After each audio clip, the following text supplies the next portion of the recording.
20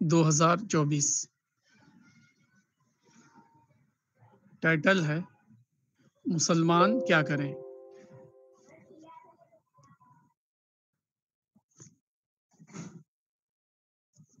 1940 کے قریب مسلم اخبارات اور رسائل میں ایک عنوان بہت زیادہ لکھا جا رہا تھا: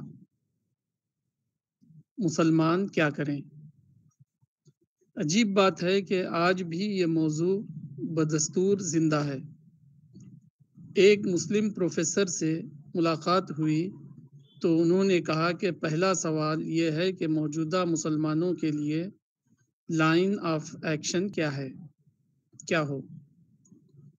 ایک عرب شیخ سے ملاقات ہوئی تو انہوں نے یہ سوال کیا کہ ہم اپنا عمل کہاں سے شروع کریں، من این نبدا۔ اس مسئلے پر میں نے بہت غور کیا ہے۔ میری سمجھ میں 3 باتیں آتی ہیں۔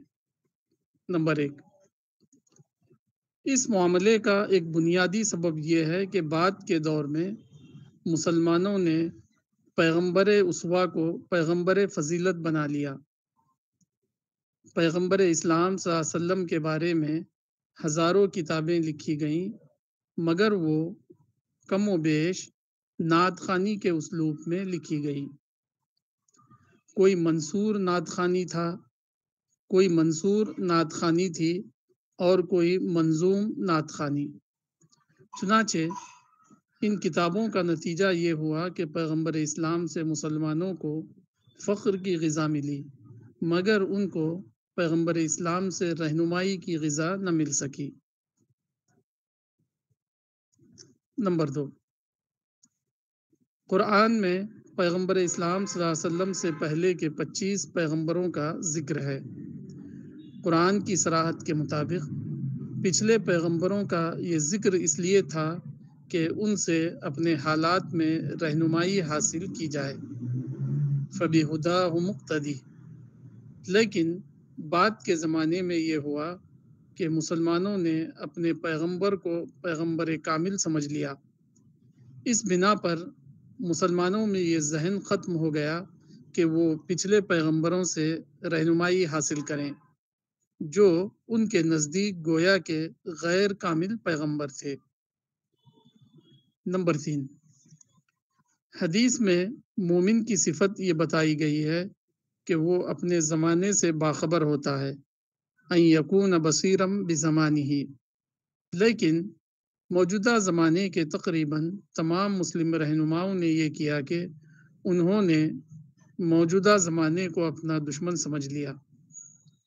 اس بنا پر موجودہ زمانے کے مسلمانوں کے اندر یہ ذہن ہی پیدا نہیں ہوا کہ وہ زمانے کو مثبت انداز میں سمجھیں اور اس کے مطابق اپنے عمل کی منصوبہ بندی کریں۔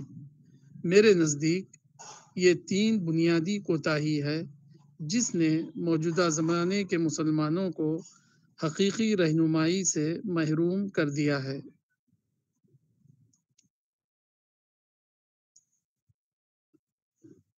ظہیر صاحب، ایک مرتبہ آپ بھی اس کو پڑھ لیں آپ کی آواز میں، بہت ہی گہرا مضمون ہے۔ ایک مرتبہ آپ بھی ریڈ کر دیں تو شاید مناسب رہے گا۔ جی فیصل، ٹھیک ہے، میں پڑھ رہا ہوں۔ مسلمان کیا کریں۔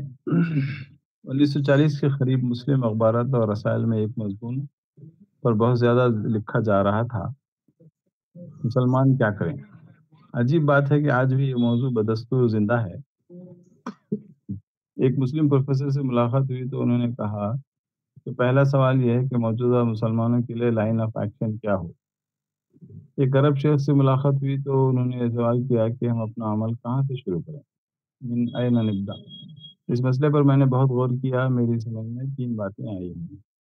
پہلی بات، اس معاملے کا ایک بنیادی سبب یہ ہے کہ بعد کے دور میں مسلمانوں نے پیغمبر اسوا کو پیغمبر فضیلت بنا لیا۔ پیغمبر اسلام صلی اللہ علیہ وسلم کے بارے میں ہزاروں کتابیں لکھی گئی، مگر وہ کم و بیش نعت خوانی کے اسلوب میں لکھی گئی۔ کوئی منصور نعت خوانی تھی تو کوئی منظوم نعت خوانی۔ چنانچہ ان کتابوں کا نتیجہ یہ ہوا کہ پیغمبر اسلام سے مسلمانوں کو فخر کی غذا ملی مگر ان کو پیغمبر اسلام سے رہنمائی کی غذا نہ ملتی۔ نمبر 2، قرآن میں پیغمبر اسلام صلی اللہ علیہ وسلم سے پہلے کے 25 پیغمبروں کا ذکر ہے۔ قرآن کی صراحت کے مطابق پچھلے پیغمبروں کا یہ ذکر اس لیے تھا کہ ان سے اپنے حالات میں رہنمائی حاصل کی جائے، اور قرآن کی آیت بِہُداہ مقتدی۔ لیکن بعد کے زمانے میں یہ ہوا کہ مسلمانوں نے اپنے پیغمبر کو پیغمبر کامل سمجھ لیا۔ اس بنا پر مسلمانوں میں یہ ذہن ختم ہو گیا کہ وہ پچھلے پیغمبروں سے رہنمائی حاصل کریں، جو ان کے نزدیک گویا کہ پیغمبر غیر کامل تھے یا غیر کامل پیغمبر تھے۔ تیسری حدیث میں مومن کی صفت یہ بتائی گئی ہے کہ وہ اپنے زمانے سے باخبر ہوتا ہے، یکون بصیرا بزمانے۔ لیکن موجودہ زمانے کے تقریباً تمام مسلم رہنماؤں نے یہ کیا کہ انہوں نے موجودہ زمانے کو اپنا دشمن سمجھ لیا۔ اس بنا پر موجودہ زمانے کے مسلمانوں کے اندر یہ ذہن ہی پیدا نہیں ہوا کہ وہ زمانے کو مثبت انداز میں سمجھیں اور اس کے مطابق اپنے عمل کی منصوبہ بندی کریں۔ میرے نزدیک 3 بنیادی کوتاہیاں ہیں جس سے موجودہ زمانے کے مسلمانوں کو خود کی رہنمائی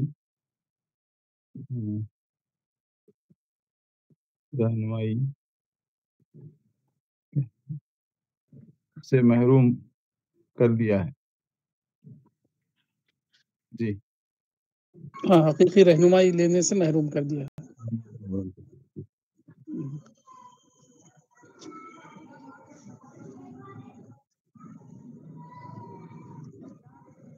جی صاحب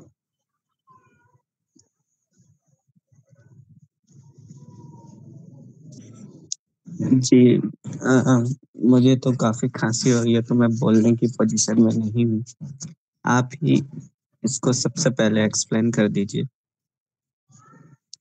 مطلب کہ یہ کیسے مسلمان کیا کرے اور ان تینوں مثالوں سے ہم کو کیا نصیحت ملتی ہے کہ ہم کہاں سے شروع کریں۔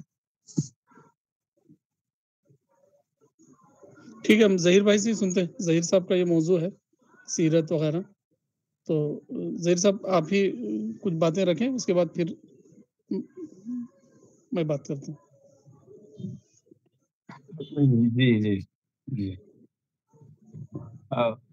یہ بہت ہی اہم مضمون ہے جس میں مولانا نے مختصر ایک صفحے میں خلاصہ کر کے بات کی کور پوائنٹس کو سمجھانے کی کوشش کی ہے مولانا نے، اور بہت یعنی ہم یہ کہہ سکتے ہیں کہ شاید ہی کسی اس سوال پہ جتنا مولانا نے غور کیا ہے کسی اور نے غور کیا ایسا نظر نہیں آتا، بلکہ یہ بھی شاید سمجھنا مشکل ہے کہ ہمارا جو مسئلہ ہے اس کو لے کر سنجیدگی سے کسی نے اس طرح سوچا ہو، یہ بھی بہت ناممکنات میں نظر آتا ہے۔ کہ پہلے یعنی آدمی اس کے لیے تیار ہو کہ مسئلہ کیا ہے، مسئلے کی نوعیت کیا ہے، اس کو سمجھنے کی کوشش کرے، تو لگتا نہیں کہ یعنی کتابیں پڑھنے سے علماء کی یہ لگتا نہیں کہ انہوں نے گہرائی سے کسی مسئلے پہ غور و فکر کر کے اور سنجیدگی سے اس پر سوچ کر موجودہ حالات کے پس منظر میں کچھ بڑی بصیرت کی باتیں کہی ہوں یا کچھ رہنمائی دینے کی کوشش کی۔ اس لیے ہم دیکھتے ہیں، دیکھیے آج جو سب سے بڑا مسلمانوں کا مسئلہ ہے وہ یہ ہے کہ ہر آدمی اپنی ایک الگ رائے رکھتا ہے۔ آپ کسی ندوی سے ملیے، کسی دیوبندی سے ملیے، کسی عالم دین سے ملیے، اب وہ کہے گا، وہ ایسے بات کرے گا جیسے کہ وہی حقیقت کو جانتا ہے، وہی حالات کو سمجھتا ہے۔ وہ اس پوزیشن میں نہیں ہے کہ وہ کسی کی اور کی بات کو سنے اور وہ اس پر غور کرنے کی کوشش کرے کہ فلاں آدمی کہہ رہا ہے تو کس پس منظر میں کہہ رہا ہے، کیا دلائل ہیں اس کے، کیسے وہ بات کو پیش کر رہا ہے، اس پر کوئی غور کرنے کے لیے تیار نہیں ہے۔ ہر آدمی ہے نا اپنی بولی بول رہا ہے، جیسا مولانا کہیں لکھے نا، چڑیا گھر میں ہر چڑیا اپنی اپنی بولی بول رہی ہے، تو وہ حال ہے آج مسلمان۔ ہر عالم دین کے پاس آپ جائیے تو وہ اس کی اپنی ایک بولی ہے، وہ بول رہا ہے کہ بھائی مسئلہ یہ ہے، اس کا حل یہ ہے، مسئلہ یہ ہے، اس کا ہے، حالانکہ انہوں نے نہ اس پہ کچھ غور کیا، نہ اس پہ کچھ مطالعہ کیا، نہ اس کو سمجھنے کی کوئی کوشش کی، ہے تو کوئی سرسری چیزیں ہوں گی، کوئی گہرائی سے اس پہ انہوں نے بہت زیادہ وقت نہیں دیا اس میں ان مسائل۔ تو مولانا نے اس مسئلے پہ گہرائی سے غور کرنے کے بعد جو 3 نکات بتائے ہیں وہ بہت ہی اہم ہیں۔ یعنی پہلی چیز جو ہونا چاہیے، معلوم ہونا چاہیے کہ بھئی ہم کام شروع کرنے کے لیے مسلمانوں کو اپنی پوزیشن معلوم ہونی چاہیے۔ اب جب تک انسان یعنی آدمی کو اپنی پوزیشن معلوم نہیں ہوگی، وہ کام اس کو کہاں سے شروع کرنا ہے، تو اس کو لائن آف ایکشن نہیں ملتی۔ اور یہ سب سے بڑا المیہ ہے کہ آج بھی مسلمانوں کو لائن آف ایکشن نہیں ملی ہے، تو اس سے بڑا المیہ شاید ہی کوئی اور ہو۔ اور دنیا کی دیکھیے اب کوئی قوم نہیں ہے جس نے زوال کے بعد فوراً اپنے کو ری ایسیس کر کے دوبارہ ترقی نہ کی ہو، چاہے وہ جاپان ہو، جرمنی ہو یا کوئی اور قوم ہو۔ آپ اس کی تاریخ پڑھ کر دیکھیے کہ ان پہ زوال آیا اور زبردست بھیانک ان کے اوپر مسائل آئے، تو انہوں نے ری ایسیس کیا اپنے آپ کو اور فوراً وہ ہے نا یو ٹرن لیے، ری پلاننگ کیے کر کے انہوں نے زمانے کو سمجھا، حالات کو سمجھا اور موجودہ حالات میں کیا صحیح طریقہ ہے اس کو سمجھ کر انہوں نے فوراً اپنی تعمیر شروع کی اور 40 سال میں دنیا کا ان کی تقدیر بدل گئی۔ ساؤتھ کوریا ہے، جاپان ہے، جرمنی ہے، تو جنگوں میں تباہ ہونے کے بعد جرمنی آج دنیا کا ترقی یافتہ ملک کیسے بن گیا؟ نظر ثانی کی، ری ایسیس کیا، ری پلاننگ کی، بے لاگ تجزیہ کیا کہ ہماری غلطی کیا ہے، کہاں غلطی ہوئی ہے اور ہم کو موجودہ حالات میں کیا کرنا چاہیے۔ مسلمانوں کے ساتھ المیہ یہ ہے کہ ایسا کرنے کی ان کے اندر غالباً صلاحیت ہی نہیں ہے، ایسا لگتا ہے۔ وہ اس صلاحیت سے محروم ہو چکے ہیں کہ وہ یہ تسلیم کریں کہ بھئی ہمارے سے غلطی ہوئی ہے، ہم کہاں غلط ہیں۔ وہ اپنے آپ کو انالائز کرنے کے لیے تیار ہی نہیں ہے۔ وہ صرف یہی سمجھ رہے ہیں کہ بھئی دوسروں کی سازش۔ اب یہ باتیں اتنی زیادہ ان کے ذہن میں بٹھائی گئی اور بٹھائی جا رہی ہیں، یعنی سلسلہ کنٹینیو ہے۔ اب آپ صرف ایک الرسالہ مشن کو یا کچھ اور لوگوں کے جو مولانا کے بعد اس کو آگے بڑھا رہے ہیں، ایکسٹینشن کر رہے ہیں، مولانا سے پہلے یا مولانا کے وقت یا مولانا کے ساتھ ایسی کوئی تحریک آپ کو نظر نہیں آتی، کوئی فکر نظر نہیں آتی جو یہ بتائے کہ بھئی یہ معاملہ سازش کا نہیں ہے یا تمہاری کمی کا ہے، تمہاری کوتاہیوں کا ہے، تمہاری عدم واقفیت کا ہے۔ کوئی اس بات کو جاننے کے لیے تیار ہے، نہ سننے کے لیے تیار ہے، نہ ماننے کے لیے تیار ہے۔ تو جب اتنی بھیانک صورتحال ہوا اور اس پر صدیاں گزر گئی، اب چلو بھائی آج کا معاملہ ہے، کل کا معاملہ ہے، ابھی سمجھنے میں دیر لگی، ایسا تو نہیں ہے۔ تو شاید دنیا کی واحد قوم ہے مسلمان اس شدید المیہ کا شکار ہے کہ وہ اپنے آپ کو ری ایسیس کرنے تیار نہیں ہے، ری پلاننگ کرنے تیار نہیں، اور نہ ہی وہ بات سننے کے لیے تیار ہے۔ حالانکہ ہمارے پاس ایک ہدایت موجود ہے خدا کی۔ آپ کو ضروری نہیں ہے کہ بھئی کسی عالم دین کی بات کریں، آپ قرآن و حدیث سے اپنے آپ کو جانچیے، قرآن و حدیث کی روشنی میں اپنے آپ کو ری ایسیس کیجیے۔ اس کے لیے بھی لوگ تیار نہیں ہیں۔ تو اسی لیے مولانا جو 3 نکات جو بتا رہے ہیں، تو پہلا معاملہ ہے پیغمبر سے رہنمائی نہیں لیتے مسلمان، اور یہ 100% صحیح ہے، کیونکہ پیغمبر کی سنتوں کے معاملے میں پہلے بھی شاید یہاں گفتگو ہوئی ہے، میں پچھلے پروگرام کے عنوان دیکھ رہا تھا، تو لوگ جانتے ہی نہیں کہ پیغمبر کی سنتیں کیا ہیں۔ بس وہ تو سمجھتے ہیں کہ کھانا پینا، داڑھی ٹوپی، ایسا رکھو، ایسا چلو، ایسا اٹھو بیٹھو، بس یہی سنتیں ہیں۔ یعنی پیغمبر کو اگر مسلمانوں نے سمجھا ہوتا کہ پیغمبر ہمارے لیے اسوہ ہے، تو اس نظر سے نہ مطالعہ ہوا سیرت کا، نہ اس رہنمائی یا اس روشنی میں سیرت کی کتابیں لکھی گئی۔ آپ سیرت کی کتابیں پڑھ کر دیکھ لیجئے، اسوہ رسول کو جاننے کے لیے خالصاً اسوہ رسول کو موجودہ زمانے فی حالات کے لحاظ سے ہر اعتبار سے جاننے کے لیے آپ ایک کتاب کی بھی نشاندہی کرنا مشکل ہو جائے گا کہ بھئی یہ اسوہ رسول کو جاننے کے لیے لکھی گئی کتاب۔ عجیب حال ہے۔ بس مولانا بالکل صحیح کہہ رہے ہیں کہ وہ منظوم یا منصور حضور صلی اللہ علیہ وسلم کی جو ہے مداحی میں لکھی گئی کتابیں ہیں۔ اب اس سے کیا رہنمائی مل سکتی ہے آپ کو؟ قوم کو کوئی رہنمائی نہیں ملی۔ اس سے بڑا المیہ اور کیا ہے کہ سیرت رسول سے مسلمانوں نے رہنمائی نہیں لی، اسی لیے کوئی گہری سیرت کی کتاب بھی مسلمان لکھ نہیں سکے۔ جتنی گہری سیرت کی کتابیں ہیں یا رسول اللہ صلی اللہ علیہ وسلم کے گہرے پلاننگ وغیرہ کو کسی نے سمجھا ہے تو مستشرقین نے سمجھا ہے۔ انہوں نے بہترین کتابیں لکھی ہیں اور حضور صلی اللہ علیہ وسلم کی زندگی پہ بہترین انہوں نے پوائنٹس کو انہوں نے اخذ کیا، انہوں نے، چاہے ای کیلٹ ہو یا مائیکل ہارٹ ہو یا ٹامس کارلائل ہو، ایسی بے شمار مثالیں مل سکتی ہیں۔ تو یہ اتنا بڑا المیہ ہے کہ حضور صلی اللہ علیہ وسلم کی سیرت ہمارے سامنے ہے اور ہمارے اصل سیرت ہم سے گم ہے۔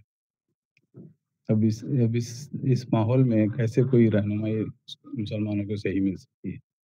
یہ بہت ہی زیادہ غور کرنے کا سوال ہے اور بہت ہی زیادہ اس پر سنجیدگی سے بیٹھ کر دوبارہ جو ہے سیرت رسول کو مولانا کی بتائی ہوئی روشنی میں، کتابوں کی روشنی میں، مطالعہ سیرت کی روشنی میں یا پیغمبر انقلاب اور دیگر مضامین کی روشنی میں سیرت رسول کو دوبارہ مرتب کرنے کی ضرورت ہے اور سنجیدگی سے اس سے رہنمائی لینے کی ضرورت ہے کہ یہ ہمارے لیے اسوہ ہے، اس کو سمجھنا چاہیے مسلمانوں کو۔ اچھا، دوسری بات جو بول رہے ہیں مولانا کہ دوسرے پیغمبروں کا ذکر ہے، اس سے بھی مسلمان رہنمائی نہیں لیتے، یہ بھی بہت اہم نکتہ ہے۔ اور اس معاملے میں ایک مثال جو ہے وہی لے لیجیے، یوسف علیہ السلام کی اتنی واضح مثال تھی کہ ایک مشرک بادشاہ کے ماتحتی قبول کر کے انہوں نے ایک بڑا عہدہ حکومت کے اندر قبول کیا۔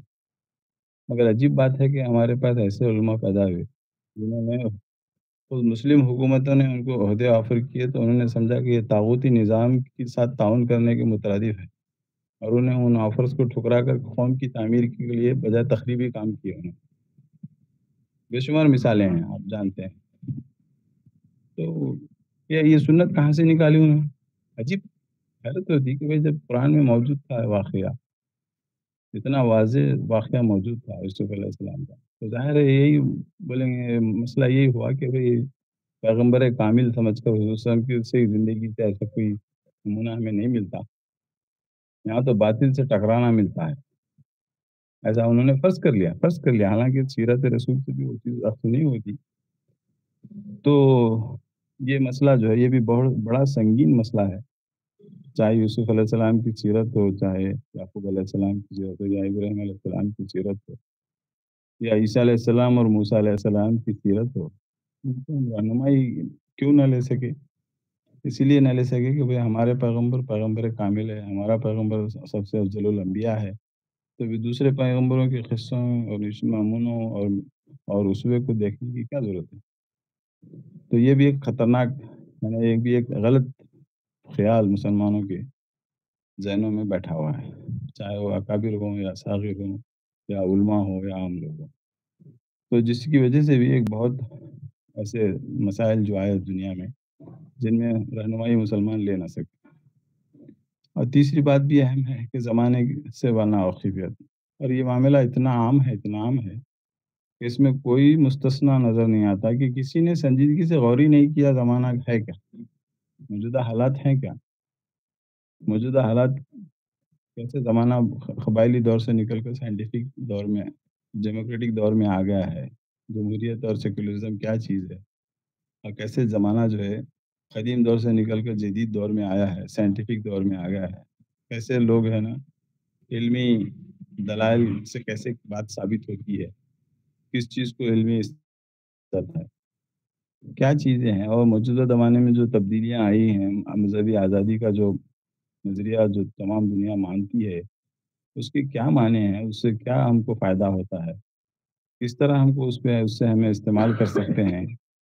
ظاہر ہے یہ ساری چیزیں مسلمان اس لیے محروم رہے کہ پہلا نقطہ ہی وہ یہ سمجھنے سے قاصر رہے کہ ہم ہیں کون، ہم کیا ہیں۔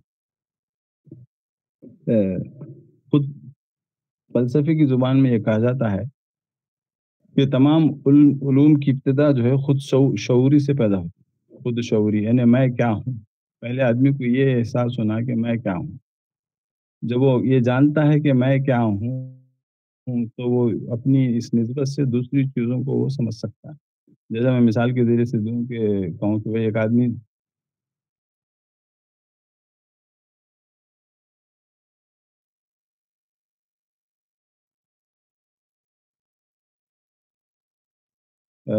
کیا درجے کے لیبر کے طور پہ اپنے آپ کو سمجھ رہا ہے، تو وہ ہر چیز کو ویسے ہی دیکھے گا، بھائی کوئی چیز خراب ہو رہی تو میں کیا کروں گا، میں تو ایک چپراسی ہوں، میں کیا کروں، یہ اگر معاملہ بگڑ رہا تو میں کیا کر سکتا ہوں.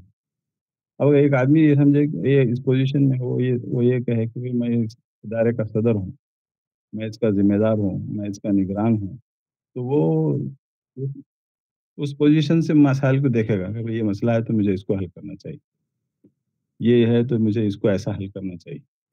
تو خود شعوری سے مسائل بھی سمجھ میں آتے ہیں.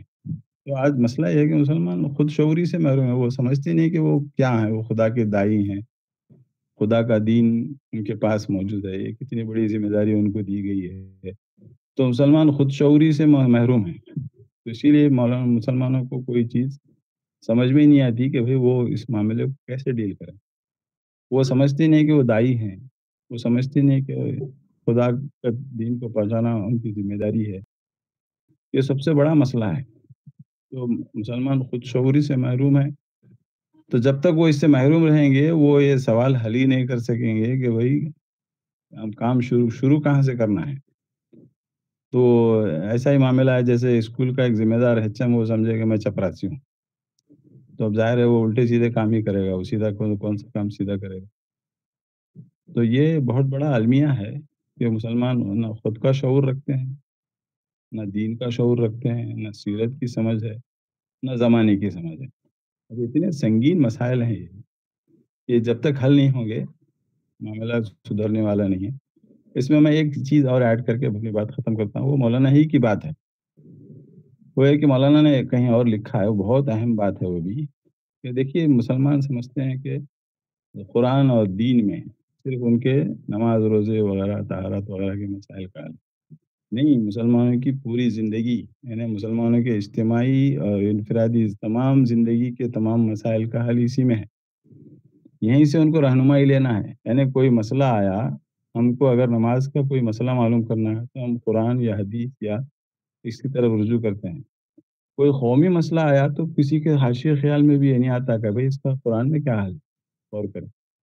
تو جس روز جب تک مسلمان یہ نہیں سمجھیں گے کہ جس طرح ان کے نماز روزہ کے مسائل کا حل قرآن میں ہے، اسی طرح ان کے ہر معاملے کا حل قرآن میں ہے، جب تک وہ اس بات کو نہیں سمجھیں گے، وہ اپنے دماغ سے مسائل کو حل کرنا چاہیں گے تو کوئی مسئلہ حل ہونے والا نہیں. آج یہی معاملہ ہے. دیکھیے مولانا کی رائے بابری مسجد کے معاملے میں الگ کیوں؟ کیونکہ مولانا نے اپنی عقل سے اسے حل کرنا نہیں چاہا، اسے قرآن و حدیث سے حل کرنے کی کوشش کی مولانا نے. دوسرے علماء کا المیہ ہے کہ وہ اپنی عقل سے حل کرنا چاہتے ہیں. وہ کہتے ہیں کہ عدالت کو جاؤ، جلسہ کرو، جلوس کرو، فلاں کرو، فلاں کرو. مسئلہ حل ہوا نہیں ہوا، حالات بد سے بدترین ہو گئے. تو اس کا بنیادی سبب یہ ہے کہ جو چیز قرآن و حدیث سے حل کرنے کی ہے اس کو لوگ سمجھتے ہیں کہ نہیں، اس کو ہم اپنی عقل سے حل کریں گے. تو یہ بھی مولانا کی بات ہے. اس میں ایک چوتھا پوائنٹ یہ ایڈ کرنا چاہیے کہ جتنے بھی ہمارے اجتماعی مسائل ہوں یا انفرادی مسائل ہوں، اس کا حل بھی اجتماعی زندگی کا حل بھی قرآن ہی سے نکلے گا، ہماری عقلوں سے نہیں نکلے گا. تو یہ میری بات تھی.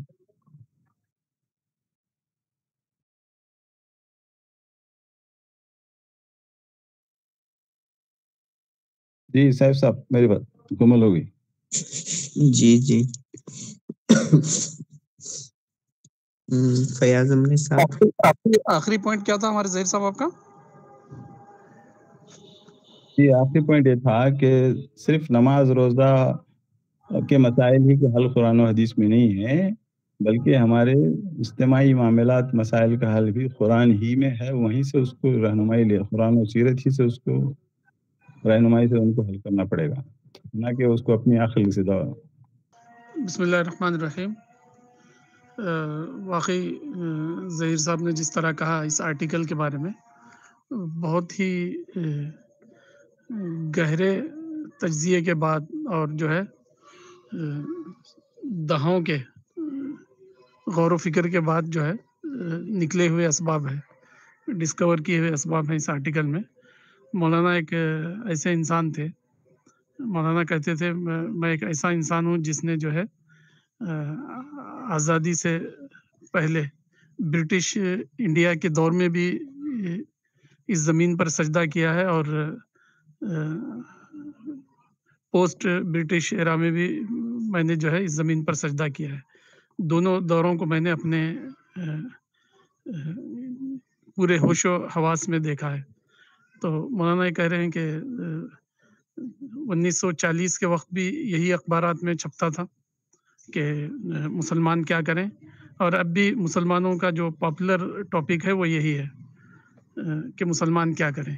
ابھی تک جو ہے کیا کریں کہ سوال میں یہ ہے آنسر وہ جو ہے ڈسکور نہیں کر پائے. اور مولانا بتا رہے ہیں کہ اس کا آنسر بہت ہی واضح ہے. کچھ بیسک روٹ کازز ہیں جس کو اگر ٹھیک کیا جائے تو کیا کریں کا آنسر جو ہے ہمارے سامنے آتا ہے. تو ظہیر صاحب کی بات سننے سے میرے ذہن میں ایک پوائنٹ آیا. پوائنٹ یہ تھا مولانا یہاں 3 اسباب بتا رہے ہیں اور مسلمانوں نے جو ہے تینوں کو ریجیکٹ کر دیا ہے. یعنی پہلا پوائنٹ مولانا یہ بتا رہے ہیں کہ پیغمبر اسوا کو یعنی prophet of model, prophet of guidance کو انہوں نے پروفٹ آف فضیلت بنا دیا. تو گویا کہ انہوں نے جو ہے انڈائریکٹلی خود اپنے پیغمبر کو بھی جو ہے ریجیکٹ کر لیا ہے. وہ نعت خوانی اور حمد خوانی خوب کرتے ہیں رسول اللہ صلی اللہ علیہ وسلم کی، لیکن جو ہے وہ رسول اللہ کو اپنا اسوا نہیں مانتے. اس سے پہلے پروفیسر ظہیر صاحب سے ہماری بات ہوئی تھی، وہ ایک آرٹیکل لکھ رہے تھے سیرت کی کتب کے موضوع پر. تو اس میں ایک بہت ہی اچھا پوائنٹ آیا تھا کہ سیرت کے مطالعے کا آبجیکٹیو کیا ہے، کس لیے ایک آدمی سیرت کا مطالعہ کرے. تو مولانا کے نزدیک جو ہے سیرت کا مطالعہ اس لیے ہونا چاہیے تاکہ اسوے کی دریافت کی جا سکے. پیغمبر کا اسوا کیا ہے؟ بدلتے ہوئے حالات میں، چینجنگ سچویشنز میں پیغمبر ہمیں آج کیا رہنمائی دے گا، اس کو جاننے کے لیے سیرت کی کتابوں کا مطالعہ ہوتا ہے. لیکن مسلمان جو سیرت کی کتابیں یا شاعری کرتے ہیں تو اس میں وہ نعت خوانی کرنے لگتے ہیں. بڑی بڑی ہماری سیرت کی کتابوں میں لکھا جاتا ہے ایک شہنشاہ کونین کے دربار میں ایک فقیر بے نوا کا تحفہ. تو یہ جو ہے نعت خوانی ہے. نہ رسول اللہ کو قرآن اور حدیث میں کہیں شہنشاہ کونین کہا گیا ہے، نہ اس کی اجازت ہے. رسول اللہ صلی اللہ علیہ وسلم نے واضح طور پر منع کیا کہ تم جو ہے شہنشاہ مت کہو اجمیوں کی طرح. بخاری میں روایت ہے لا تقولوا شہنشاہ، کسی کو شہنشاہ مت کہو. یہ تو اجمی لوگوں کا طریقہ ہے ایگزیجریٹڈ وے میں کسی کو ٹائٹلز دینا. آپ ایز اٹ از بولیے، اگر کسی کو شاہ بولنا ہے تو آپ شاہ بول دیجئے، کنگ بول دیجئے. شہنشاہ تو جو ہے نا صرف اللہ تعالیٰ ہے. تو لیکن ہمارے بڑے بڑے سیرت نگار، بڑے بڑے علماء کہتے ہیں شہنشاہ کونین، سرکار دو جہاں. تو یہ خود جو ہے رسول اللہ کی تعلیمات کے بالکل خلاف ہے کہ آدمی جو ہے کسی پیغمبر یا غیر پیغمبر کو ایگزیجریٹڈ ورژن میں بیان کرے. تو گویا کہ جو ہے مسلمانوں نے خود اپنے پیغمبر کو ہی ریجیکٹ کر دیا ہے. اتنا بڑا وہ جرم کر رہے ہیں، اگرچہ کہ ولاکن لا یشعرون، ان کو اس کا احساس نہیں ہے. وہ سمجھتے ہیں کہ نعت خوانی کر کے پیغمبر کا وہ اقرار کر رہے ہیں، حالانکہ جو ہے نعت خوانی کرنا پیغمبر کا اقرار نہیں ہے، وہ انکار کی ہی ایک شکل ہے. جب تک پیغمبر کو اس لیے نہ مانے کہ آدمی ایز اے اسوے کے اس کو دریافت کرے اپنی ڈیلی لائف میں، اپنی نیشنل لائف میں، اپنی انٹرنیشنل لائف میں، اپنے ہر معاملے میں پیغمبر کے اسوے کو جاننے کے لیے اگر پیغمبر کو آدمی نہ مانتا ہو تو پھر اس کا ماننا ریجیکشن کی کیٹیگری میں ہی آئے گا. تو گویا کہ مسلمانوں نے یہ تینوں باتوں کو ریجیکٹ کر دیا، یعنی خود اپنے پیغمبر کو انہوں نے بطور اسوا کے ریجیکٹ کر دیا، اور پھر دوسرے پیراگراف میں مولانا جو بتا رہے ہیں کہ انہوں نے جو ہے ایک دوسرے اینگل سے رسول اللہ کے علاوہ دوسرے پیغمبروں کو ریجیکٹ کر دیا. یہ کہہ دیا کہ جو ہے ہمارا پیغمبر کامل ہے اور یہ تو سارے غیر کامل پیغمبر ہیں. تو غیر کامل چیزوں کو اپنانے کی اب ضرورت کیا باقی رہی. تو ایک اینگل سے انہوں نے اپنے پیغمبر کو ریجیکٹ کر دیا اسوا نہ بنا کر، نعت خوانی کا موضوع بنا کر. دوسرے اینگل سے انہوں نے جو ہے جو بچا ہوا جو اسوا تھا قرآن کے اندر 24 پیغمبروں کا، اس کو بھی انہوں نے ریجیکٹ کر دیا یہ کہہ کر کہ وہ تو غیر کامل تھے. یہاں انہوں نے ایک لاجک اپنائی، وہاں ایک لاجک اپنائی، لیکن نتیجہ کیا نکلا؟ ریجیکشن. یعنی اپنے پیغمبر کو بھی ریجیکٹ کرنا اور رسول اللہ سے ماقبل جو پیغمبر ہیں ان کو بھی ریجیکٹ کرنا. تیسرا اب بچا تھا کم سے کم جو ہے ملم یؤدب ہو والدہ ہو یؤدب ہو زمان، عربی میں کہتے ہیں کہ جس کو اس کے والدین ادب نہ سکھائیں اس کو زمانہ سکھا دیتا ہے. تو کم سے کم جو ہے مسلمانوں کو یہ کرنا چاہیے تھا کہ نہ انہوں نے اپنے پیغمبر سے سیکھا، نہ قرآن کے حکم کے مطابق دوسرے پیغمبروں سے سیکھا، فبی ہدا مقتدی. تو ان کے لیے کم سے کم یہ راستہ تھا کہ وہ زمانے سے سیکھے، زمانے کو سمجھے، زمانے کا صحیح اسیسمنٹ کر کے اس سے گائیڈنس لے. وہ بھی وہ نہیں کر سکے. گویا کہ جو ہے مسلمانوں نے جو ہے تینوں سورسز کو ریجیکٹ کر دیا. یہ مجھے ہمارے پروفیسر ظہیر صاحب کی بات سنتے ہوئے یہ پوائنٹ ذہن میں آیا تھا کہ مسلمانوں نے جو ہے 3 ریجیکشن کو ڈن کر دیا ہے: اپنا پیغمبر، اپنے سے پہلے کے پیغمبر، اور جو ہے زمانی ٹیچر، ایج ٹیچر. تینوں کو جو ہے گویا کہ مسلمانوں نے جو ہے ریجیکٹ کر دیا. تو اب ایسی کمیونٹی کا جو ہے خدا ہی بھلا ہو سکتا ہے.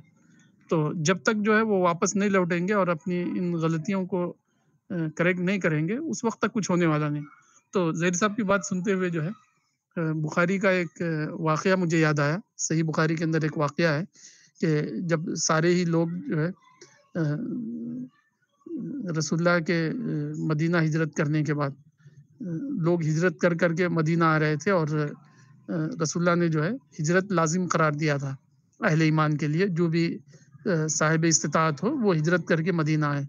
تو بخاری کے اندر ایک روایت آئی ہے کہ ایک عربی مدینہ آیا اور مدینے میں اس نے بود و باش اختیار کی. لیکن جو ہے مدینہ پہنچنے کے بعد وہاں کا موسم کلائمیٹ اس کو سوٹ نہیں کیا، تو اس کو بخار وغیرہ آنے لگی. تو بخار وغیرہ تو جو ہے حضرت ابوبکر اور حضرت بلال سب کو آ رہی تھی. جتنے بھی مکے سے مہاجرین جو گئے تھے وہ سب جو ہے وہاں کے کلائمیٹ کو ان کو سوٹ نہیں کر رہا تھا. بخاری میں وہ بھی باتیں موجود ہے کہ حضرت ابوبکر کو جب بخار سے وہ کراتے تو کہتے کل مصبح فی اہلہ والموت ادنا من شراک نعلہ.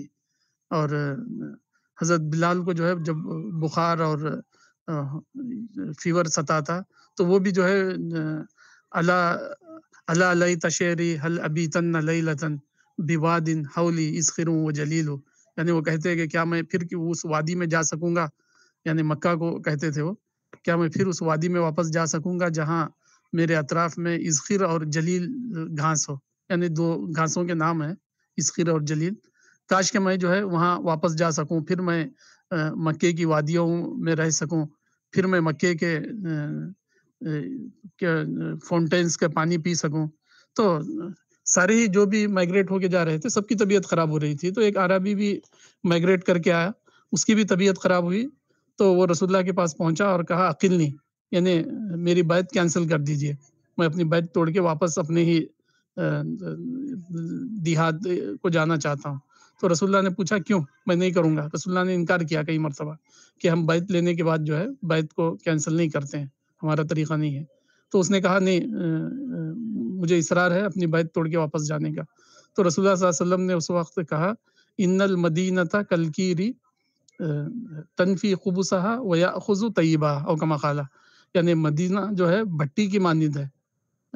جس طرح بھٹی کے اندر جو ہے دھاتوں کو پگھلا کر ان کا جوہر اور ان کی غلاظت کو الگ کیا جاتا ہے، مدینے کے اندر بھی یہی عمل ہوتا ہے کہ مدینہ جو ہے اپنی بہتر انسانوں کو جو ہے ایکسیپٹ کر لیتا ہے اور بیکار مال کو، یوز لیس مال کو جو ہے ریجیکٹ کر دیتا ہے. یہ کہا عربی کے بارے میں.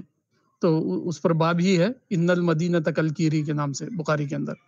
تو اگر آپ اس کو توسیع کر کے دیکھیں تو آپ یہ کہہ سکتے ہیں کہ جو ہے آج بھی رسول اللہ صلی اللہ علیہ وسلم مسلمانوں سے یہی کہہ رہے ہیں کہ تمہارا معاملہ کہیں عربی کی طرح تو نہیں ہو گیا. پہلے تو اس نے بیعت کر لیا اسلام کے لیے، مجھے اپنا اسوہ ماننے کے لیے، اور پھر جب بیعت بھاری پڑ گئی تو اس نے جو ہے کینسل کر دیا اور نعت خوانی میں لگ گیا. گویا کہ نعت خوانی کو اس نے کافی سمجھا اور ریئل سیکریفائسز کو اس نے جو ہے اننیسیسری سمجھا. تو گویا کہ ہم مسلمانوں کا، موجودہ مسلمانوں کا معاملہ بھی صحیح بخاری کے اس عربی کی طرح لگ رہا ہے کہ ہم نعت خوانی کرتے ہیں اور جو ہے ریئل سیکریفائس، ریئل پرائس جو ہے پے کرنے کے لیے تیار نہیں ہے۔ اس بات کو جو ہے ہم بہت زیادہ غور کرنے کی ضرورت ہے۔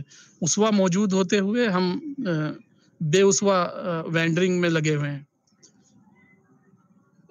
تیسری جو بات ہمارے پروفیسر ظہیر صاحب کی گفتگو کے دوران مجھے سمجھ میں آئی وہ یہ تھی کہ مسلمان جو ہے نماز اور حج اور زکوٰۃ میں ہی سمجھتے ہیں کہ رسول اللہ ماڈل ہے۔ کچھ جو ہے فقہی مسائل پر عمل کر لیتے ہیں کہ بقرعید آئی تو جو ہے کوئی اچھا سا بکرا ذبح کر کے دعوت کر لی، رمضان آیا تو اچھا سا کھجور لا کر جو افطار کر لیا، اور جو ہے نماز میں حنفی یا غیر حنفی کی بحثیں کر کے کچھ فقہی مسائل کا واویلا مچا دیا۔ تو گویا کہ جو ہے مولانا کے الفاظ میں مسلمانوں نے جو ہے سارے اسلام کو ریڈیوس فارم میں ایکسیپٹ کیا ہے، وہ اس کے ریئل فارم میں ایکسیپٹ کرنے سے قاصر ہو گئے، اور ایک مصغر فارم، ایک ریڈیوس فارم، ایک ریڈیوس ورژن اسلام کا ہر بات میں اس کو انہوں نے پکڑ لیا ہے کہ بس کسی نے داڑھی پکڑ لیا، کسی نے ٹخنے کے اوپر کپڑے پہننا پکڑ لیا، کسی نے جو ہے کھجور کی سنت تو کسی نے حلوے کی سنت، کسی نے مسواک کی۔ تو سارے ہی ہم مسلمانوں کا مسئلہ یہ لگتا ہے کہ اسلام ہم کو اس کے ریڈیوس ورژن میں ملا ہے، نہ کہ اس کے ریئل ورژن میں۔ دوبارہ ضرورت ہے اس آرٹیکل کی روشنی میں مسلمان جو ہے اسلام کے ریڈیوس ورژن سے نکل کر اس کے ریئل ورژن میں آئے ہوں۔ یہاں جو ہے ایک بہت ہی عجیب بات جو ہے مجھے یاد آ رہی ہے، بخاری کے اندر کتاب التفسیر میں یہ جو آیت جو مولانا نے اس آرٹیکل کے دوسرے اس میں ذکر کیا ہے، فَبِهُدَاهُ مُقْتَدِي، یعنی مسلمانوں کو سے قرآن کے اندر ان ورڈز کہا گیا تھا کہ وہ دوسرے پیغمبروں کو اپنا رہنما بنائے، فَبِهُدَاهُ مُقْتَدِي أُولَٰئِكَ الَّذِينَ هَدَى اللَّهُ فَبِهُدَاهُ مُقْتَدِي، کہ یہ وہ انبیاء ہے جن کو اللہ تعالیٰ نے جو ہے گائیڈڈ بنایا ہے، ہدایت یافتہ بنایا ہے۔ اے پیغمبر تم ان کی جو ہے ہدایت یافتگی کو فالو کرو، اس کو امیٹیٹ کرو، رسول اللہ کو یہ حکم دیا گیا۔ تو اس کو قرآن کے اندر ایک حکم لٹرلی موجود ہے، اس کے باوجود مسلمان یہ کہتے ہیں کہ جو ہے ہمیں دوسرے پیغمبروں سے کیا مطلب۔ تو یہاں جو عجیب بات مجھے یاد آ رہی ہے، ابن عباس کا قول ہے بخاری کے اندر اس آیت کے انڈر میں کہ حضرت ابن عباس کہتے ہیں نبیکم ممن امر باقتدائہم، یعنی یہ اگلے پیغمبروں کو فالو کرنے کا جن کو حکم دیا گیا ہے اس لسٹ میں جو ہے نا تو تمہارے نبی بھی شامل ہیں، تمہارے نبی کو بھی جو ہے اسی لسٹ میں شامل کیا گیا ہے کہ اگلے پیغمبروں کو ماننا ہے۔ قرآن کے اندر ایک دوسری جگہ بھی رسول اللہ سے کہا گیا فَاتَّبِعُوا مِلَّةَ إِبْرَاهِيمَ حَنِيفًا، فَاتَّبِعْ مِلَّةَ إِبْرَاهِيمَ حَنِيفًا، کہ ابراہیم کے ملت کی پیروی کرو۔ تو قرآن تو یہ کہتا ہے کہ ہمارے آخری پیغمبر کو بھی خود جو ہے اگلے پیغمبروں کو اپنا اسوہ بنانا ہے، ان کے ماڈل کو جو ہے اجتہادی طور پر اپنانا ہے، اور ہم یہ کہتے ہیں کہ جو ہے ہمیں نہ اپنے پیغمبر کا اسوہ چاہیے، وہاں تو ہم نے نعت خوانی سے فل کر دیا، اور جب دوسرے پیغمبروں کی بات آئی تو ہم نے جو ہے کوئی ہمارے پیغمبر کے مثل نہیں ہے، اس لیے سارے ہی پیغمبر جو ہے ہمارے پاس ایز اے ماڈل کے نلیفائی ہو گئے۔ اور پھر جب زمانے کی بات آئی تو زمانے سے بھی ہم نے جو ہے کچھ نہیں سیکھا، جو لوگ اپنے پیغمبر سے نہ سیکھیں اور اگلے پیغمبروں کا ماڈل رکھ کر اس کو نہ جانیں، اور پھر جو ہے زمانے سے بھی وہ نہ سیکھنا چاہیں، تو پھر ان کے لیے کوئی آپشن ہی نو آپشن سچویشن میں وہ بلائنڈ ایلی میں ایک بند گلی میں جو ہے وہ پھنس جاتے ہیں۔ تو اس بند گلی سے جو ہے اس وقت تک غالباً ہم نکل نہیں پائیں گے جب تک کہ یہ تین ریزنز کو دور نہ کریں، یعنی پیغمبر کو جو ہے عشق کا موضوع بنانے کے بجائے، عشق نعت خوانی اور حمد خوانی کا موضوع بنانے کے بجائے اسوے کا موضوع بنایا جائے، اسوے کی دریافت، ماڈل کی دریافت کے لیے جو ہے پیغمبر کو دوبارہ مانا جائے، جیسا کہ مولانا نے تجدید دین کے مقدمے میں 10-11 پوائنٹ میں بتایا ہے کہ جب تک یہ 10-11 پوائنٹ کو مسلمان ریکور نہیں کریں گے اس وقت تک جو ہے اسلام کا احیاء اس دور کے اندر ممکن نہیں ہے، نہ کسی فرد کا احیاء ممکن ہو سکتا ہے۔ اسی طرح یہ جو دوسرا ریزن جو مولانا بتا رہے ہیں کہ واضح طور پر سارے ہی پیغمبر ہمارے لیے اسوہ ہے، سارے ہی پیغمبروں کے جو ہے منہج کو ہمیں فالو کرنا ہے، ان کے منہج دعوت کو، ان کے منہج عمل کو جو ہے ہمیں اپنانا ہے۔ نمبر 3 بات یہ ہے کہ مسلمان جو ہے عصر حاضر کا شعور حاصل کریں۔ عصر حاضر کا شعور حاصل کرنے کے لیے مولانا نے بہت کچھ لکھا ہے، جیسے علماء اور دور جدید کتاب اس کی جو ہے بہترین مثال ہو سکتی ہے کہ مولانا نے اس کے اندر جو ہے بیسک غلطیوں کو بتایا ہے کہ بیسک غلطیاں کہاں ہوئی ہے، حضرت شاہ ولی اللہ سے کہاں بیسک غلطیاں ہوئی، علماء دیوبند سے کہاں بیسک غلطیاں ہوئی، علماء عرب سے کہاں بیسک غلطیاں ہوئی، وہ مثالیں دے دے کر مولانا نے سمجھایا ہے۔ جیسے مولانا یہ کہتے ہیں کہ مسلمانوں نے کالونیل ایج کو، استعماری دور کو سمجھنے میں کافی غلطی کی۔ مثلاً وہ یہ سمجھتے تھے کہ یہ جو ہے کوانٹٹی کا معاملہ ہے، یعنی انگریز فوج سے ہمارا مقابلہ کوالیٹیٹیو ہے، کوانٹیٹیو ہے، کوالیٹیٹیو نہیں ہے، یعنی کمیت کا مسئلہ ہے، کیفیت کا مسئلہ نہیں ہے۔ یعنی اس کو اس طرح سمجھ سکتے ہیں کہ اگر کوئی جنگ چل رہی ہو اور جو ہے 2 گروپ آپس میں لڑ رہے ہوں تو دونوں طرف لاٹھیاں ہوں، ایک طرف 300 لاٹھیاں ہو اور ایک طرف 1000 لاٹھی ہو، تو ہم کہیں گے کہ یہ جو ہے کوانٹٹی کا مسئلہ ہے، یعنی دونوں طرف لاٹھیاں ہیں، لاٹھیوں کی تعداد میں فرق ہے بس۔ تو مسلمان جو ہے ہمیشہ مقابلہ اور جو ہے لوگوں سے جو ہے کانفلکٹ کے وقت یہ سوچتے ہیں کہ ان کے پاس ہمارے پاس ہتھیار نہیں تو کیا ہوا، بدر میں بھی ہتھیار نہیں تھے، لیکن وہ نہیں سمجھتے کہ بدر میں جو فرق تھا وہ جو ہے کوانٹٹی کا تھا، کوالٹی کا نہیں تھا۔ اب جو فرق جو آیا ہے، ایک طرف جو ہے لاٹھیاں ہیں تو دوسری طرف جو ہے میزائل اور جو ہے ڈرون اور جو ہے پتہ نہیں عجیب عجیب قسم کے جو ہے نیوکلیئر ویپنری ہے۔ تو نیوکلیئر ویپنری کے مقابلے میں اگر کوئی آدمی 300 لاٹھیاں لے کر یہ کہے کہ جنگ بدر میں بھی ایسے ہی تھا، تو اس کو یہ جاننا چاہیے کہ وہ بصارت اور بصیرت زمانہ دونوں سے جو ہے وہ محروم ہو چکا ہے۔ پہلے وہ اپنی بصیرت کو ٹھیک کرے، بعد میں جو ہے وہ باتیں کرے۔ اس سے پہلے باتیں کرنا اور اس سے پہلے یہ کہنا کہ جو ہے یہ جنگ بدر میں اس طرح ہوا تھا، ہم بھی اس طرح کر لیں گے، یہ سراسر جو ہے نادانی کا کیس قرار دیا جائے گا۔ تو باتیں سمجھنے کی ہے۔ مولانا نے جو 3 اسباب بتائے ہیں مسلمان کیا کرے میں، تو مسلمان پہلے یہ 3 باتوں کو جانے سمجھے، ان کے اہل علم، ان کے مدارس، ان کی جمعیتیں جماعتیں، ان کے نظماء، ان کے عمراء، ان کے حکمراں، ان کے ائمہ، ان کے مؤذنین، ان کے ٹیچر، ان کے پروفیسر، ان کے مولوی، ان کے والدین، جب تک یہ 3 باتوں کو صحیح سے نہیں جانیں گے ان کے اندر جو ہے کوئی احیائی عمل نہیں ہو سکتا اور ان کا کوئی ریوائول نہیں ہو سکتا۔ جب یہ 3 باتوں کو مانیں گے تو یہاں سے ہی ان کا سفر شروع ہونے والا ہے۔ اس پر میں اپنی بات کو ختم کرتا ہوں۔ دعا کرتا ہوں کہ اللہ تعالیٰ مجھے اور آپ کو دین میں تفقہ حاصل کرنے کی توفیق عطا فرمائے۔ السلام علیکم۔